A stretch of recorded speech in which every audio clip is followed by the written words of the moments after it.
Hello, my students. Welcome to our English lesson. Сәлем құрметті ағылшын тілін үйренушілер. Ағылшын тілі сабағына қош келдіңіздер. Бүгінгі біздің тақырыбымыз have got және has got тақырыбы. Қазақша аудармасы бар болу етістігі. Бұл етістікті біз қай кезде қолданамыз? Яғни өзіміздегі бір заттың бар екендігін айтқымыз келген кезде осы етістіктерді қолданады екенбіз.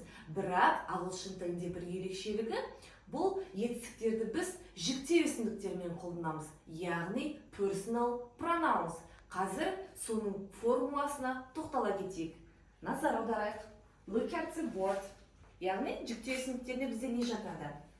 Ол бізде I, мен, you, сен, we, біз, they, олар, немесе кез келген екі адам болған жағдайда біздер қолданамыз have got етістігін. Яғни I have got, you have got, we have got, they have got, немесе example, mother and the father have got деп қолдануға болады. Келесі has got бізде қандай есімдермен қолданылады? Соған назар аударайық. Ол бізде he, яғни ол балаға, she, ол қыз балаға, it, заттарға, жануарларға және кез келген бір адамның есімі болған жағдайда біздер has got етістігін қолданамыз. Example, he has got, she has got, it has got. Мына жерге бір адам мысал үшін Маржан has got деп қолдануға болады. Бұлар бізде болымды сөйлем екен. Келесі бізде болымсыз түрі, яғни жоқ деп айтқан кезде қалай айтамыз? Яғни болымсыз түрінде біздер білеміз not деген сөз. Not деген сөзді have-дан кейін қолданамыз. Яғни I have not got a car. Example, has-ды да дәл солай. Has-дан кейін not сөз тіркесін қолданамыз. Example, he has not got a car. Енді сұраулы формасына назар аударайық. Енді сұраулы түріне назар аударайық. Сұраулы түрінде nottың бізге қажеті болмайды.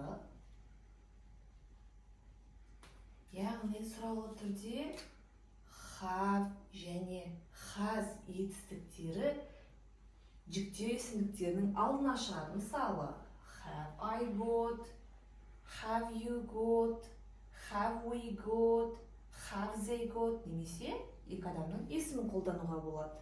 Has да дәл солай.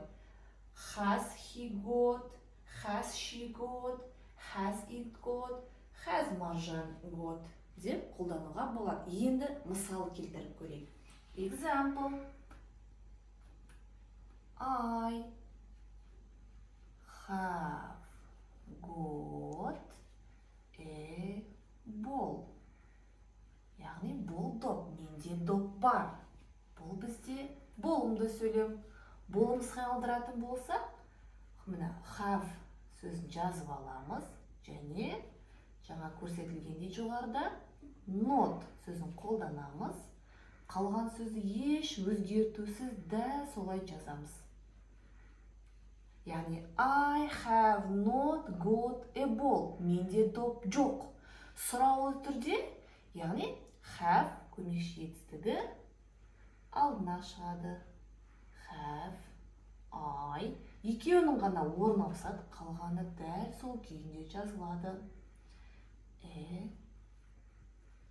Бұл бізде сұраулы түрі, яғни question form. Енді has gotқа да бір мысал келтірейік. Енді has gotқа да мысал келтіріп көрейік. Мысалы, she has got a toy. Той ойыншық. Ол қызда ойыншық бар. Ол бізде болымды сөйлем.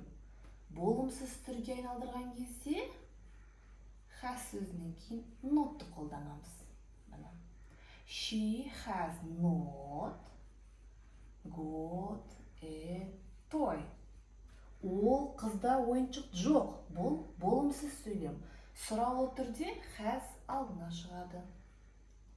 Has she got a toy? Яғни бұл бізде сұралы сөйлем. Менде ол қызда ойыншық бар ма? Дәл осы форматта кез келген зат есімдерді қолдана отырып сөйлем құрастыра беруге болады. Құрметті тіл үйренушілер, егер бүгінгі have got және has got тақырыбы сіздерге түсінікті болса, онда дәл осы have got, has got көмекші етістіктерін қолдана отырып, сөйлем құрастырып, комментарийға жаза кетуді ұмытпаңыздар.